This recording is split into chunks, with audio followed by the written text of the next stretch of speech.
Authorities of the Noida expressway have put out images of accidents that took place on that stretch over the past couple of years. What's very disconcerting when you see the images is that in accident after accident, no one bothers to stop. It's almost as if Indians don't care. There's an accident, there's a person who's just been hit hard, he could possibly die, he's bleeding profusely, but chalta hai, it's not my headache. Most people are simply driving on. Where are India's good Samaritans?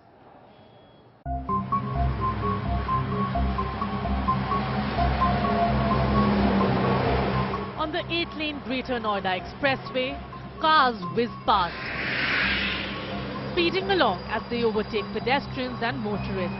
But these trailblazers leave behind a wake of blood, metal and crushed steel.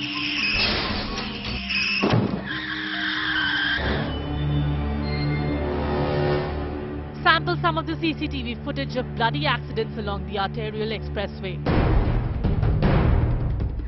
Two cars brush against each other at full speed. The offender plods on as the other car dissolves into a cloud of dust.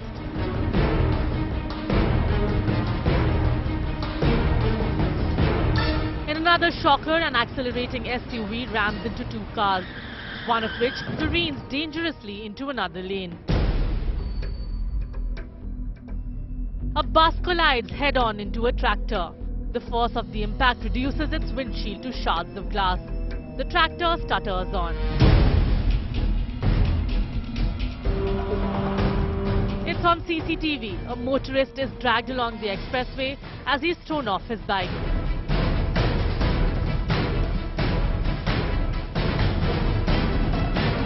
Next, a speeding car mows down a hapless pedestrian in the blinding lights of night rush hour.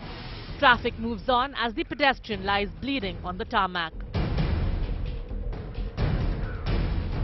In a chilling repeat, a dangerously steering car rams into a biker. The impact sees the biker on the road in seconds, but drivers pay no attention.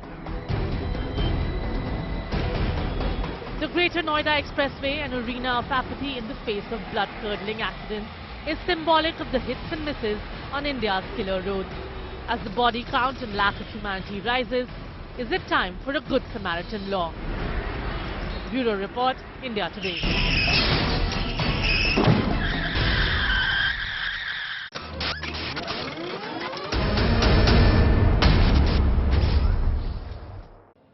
I want to go across now to the Ambi Valley in Maharashtra. Joining us from there is the one cop who's known nationally as the ace traffic policeman.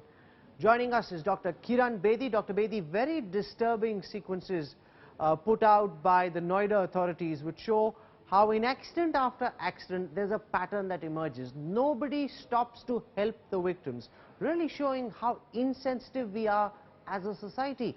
What do you, as someone who's been in charge of traffic police, make of this glaring insensitivity on the part of a cross-section of citizens? How violative we are.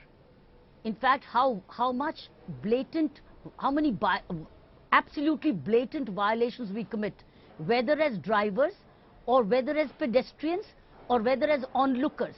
In fact, it's blatant violations by everybody. And non-support, non-help by everybody. You see the pedestrian, the way he's crossing a highway, he's not supposed to be crossing the highway like that. Secondly, highways cannot be built like this if you don't contain them, if you do not barrage them. Third, the speed on the highway obviously is excessive. But the point is, even at the speed of 60 and others are, highways are supposed to have speed. But the question is, that if others are onlooking and somebody is overrun, they're not stopping and helping. The point, Rahul, is when did we learn citizenship in our country? When is citizenship as a need being talked about in any forum? Where do we learn citizenship? Home, school, universities, colleges, NGOs, on the street in neighborhoods. When is citizenship trained, taught, self-learned or taught? I think that's the problem, biggest deficit. But one of the problems seems to be, Dr. Bedi, from the perspective of those who are crossing by when these accidents happen, is that if they were to stop to seek to help those who've been hurt, the fear is that they will have to constantly appear before the police, that they'll get stuck in court cases, and therefore nobody wants to be a good Samaritan. And that really is the problem. Is that not a fair problem in India? I mean, it doesn't justify not stopping, but that's the fear that plagues people. Well, that plays on the mind. Police has been repeatedly saying that you save life. There have been enough of PR on this, enough of messages, but it doesn't change people. Behavior doesn't change, because it's in the end is, मुझे अपने आप को बचाना है, मुझे अपने आप को फंसाना नहीं है. It's no trust. Even if police is saying, courts are saying, doctors are saying, government is saying, but they don't trust, because we don't trust whatever is being said by government authorities, whoever it be. We don't trust. So therefore we want to get out of that moment ourselves. The point is, you may have the law, but unless you have a law-abiding nature, which comes out of learnt citizenship, which is ingrained in you, you will never have the kind of response you and I are looking for, where good Samaritans will come and save. There will be exceptions. So you've spoken, ma'am, of the problem at length, but what's the solution? In the past decade alone, more than 1 million people have lost their lives in road accidents across India, and many more, that number, have become permanently disabled. We understand the problem. Is there a solution? Very holistic, very comprehensive. And I think that road safety bill is pending before the Parliament today. That bill must be passed, and that is for the first time looking at all aspects comprehensively of road safety, road engineering, road enforcement, road designing, vehicle designing. All these things are coming under one umbrella. That is pending before the Parliament. Now, once that is passed, we will be making a beginning. So far, we've not even made a beginning. These are all disjointed. Traffic management is disjointed in our country. No, the left hand does not know what the right hand does. So I think the technology, the use of technology, it needs to be integrated into road traffic safety management, regulation management. But we don't have a comprehensive law till now. That bill is pending in the Parliament, and it needs to be passed. No, we need to begin with that law. Dr. Bedi, just a bit insensitive, but you know, one of the other things that I must point to by looking at these videos, and also from my own experience, is that while people in cars, of course, can be rash at times, there is also the other reality of pedestrians who seem to be completely oblivious at many times to their safety. They're just running. Look at that. They're running across the expressway, hoping somehow to magically get across. They're assuming that God's on their side. Now, that really is also a problem. You want car drivers to be more careful, but surely some part of the responsibility must be taken by the pedestrians, ma'am.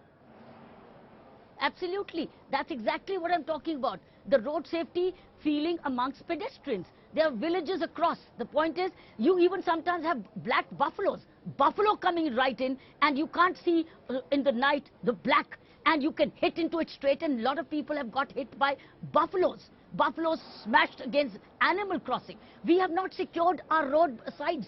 We've not secured them. We need to secure our road sides, particularly where there is population across on the side of the expressway. So it comes back to road engineering. Then the pedestrians crossing expressway should never be done. But here is a scene where he's crossing it on the expressway and just running, thinking now, let me run, others will stop on their road. This is called no road safety, no road sense. No road sense amongst us simple citizens. That's why I'm saying our growth, our nurturance is not safety oriented. That is indeed a big problem, and those really are concerns which all of us together, drivers, pedestrians, need to address. Dr. Kiran Bedi, for joining us this evening, thank you very much, ma'am.